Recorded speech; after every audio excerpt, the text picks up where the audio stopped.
Водечките економски институти ги намалија своите очекувања за економски раст во Германија за оваа година.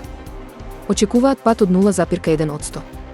Ниту за следните 2 години водечките економски институти не очекуваат посилен раст на германската економија. За 2025 година очекуваат раст од 0,8%, а за 2026 година раст од 1,3%. Институтите во пролетната прогноза годинава очекуваа минимален раст од 0,1%, а за 2025 година раст од 1,4%. Покрај слабата економија, германската економија е оптоварена и со структурни промени, изјави Джералдин Даник-Недлик од Германскиот институт за економски истражувања.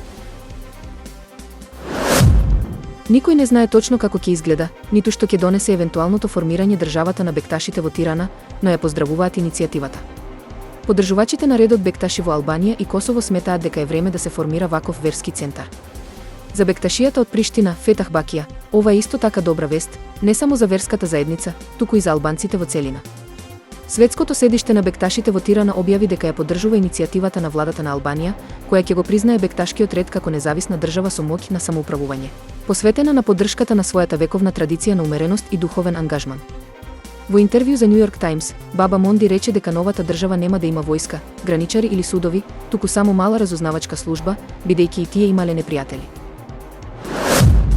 Пратениците на Руската државна дума, законодавната власт на земјата која се состои од 450 членови, го усвоија нацрт законот за забрана на посвојување деца од Руската федерација од страна на граѓани во земјите каде што е дозволено промената на полот, нагласувајќи ја потребата од зачувување на традиционалните вредности. Предлог законот беше одобрен со апсолутно мнозинство од членовите на Државната дума во првото читање, а сега ќе стане закон. Председателот на Државната дума, Вјачеслав Володин, кој го предложи нацрт законот, разговараше за образложението зад нацрт законот.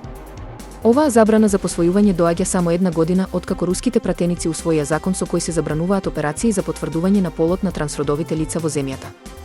Нацрт законот им забранува на трансродовите лица да примаат хормонска терапија, менување на полот во официјалната руска документација и им забранува на сите кои веќе преминале да посвојуваат деца.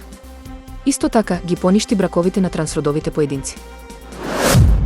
Иницијативата на Европската унија за забрзување на мерките за контрола на вештачката интелигенција започна претходната недела, бидејќи технолошките гиганти Мета и Apple се откажаа од приклучувањето на ветувањето.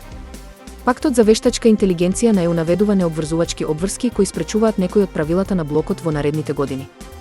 Тоа беше иницирано од поранешниот комесар за дигитални прашања на ЕУ, Тиери Бретон, кој се повлече од функцијата претходно овој месец, откако се судри со неговата шефица, претседателката Урсула фон дер Лајен. И Мета и Apple не беа на списокот на потписници, неколку часа пред официјалното лансирање на пактот во седиштето на ЕУ во Брисел.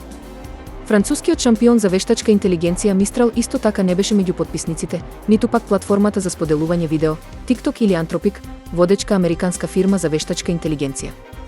Околу 115 други компании го потпишаа ветувањето по лансирањето во средата, објави Европската комисија. Меѓу нив беа германските Aleph Alpha, Amazon, Google, Microsoft, OpenAI и Palantir, како и низа други европски и светски фирми кои ги следат овие главни играчи во развојот на вештачката интелигенција. Извршниот директор на ЕУ претходно рече дека над 1000 компании изразиле интерес за пактот.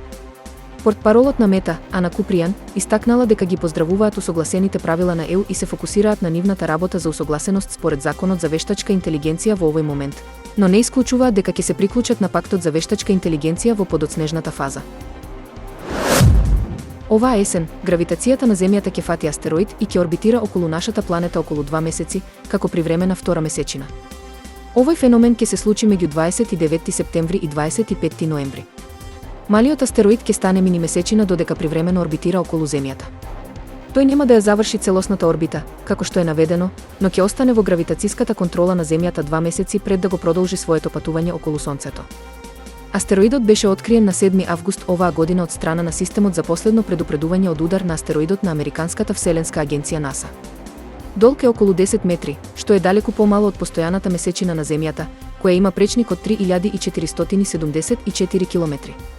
Иако е видлив со професионални телескопи, астероидот ќе биде премногу темен за аматерски телескопи или двогледи.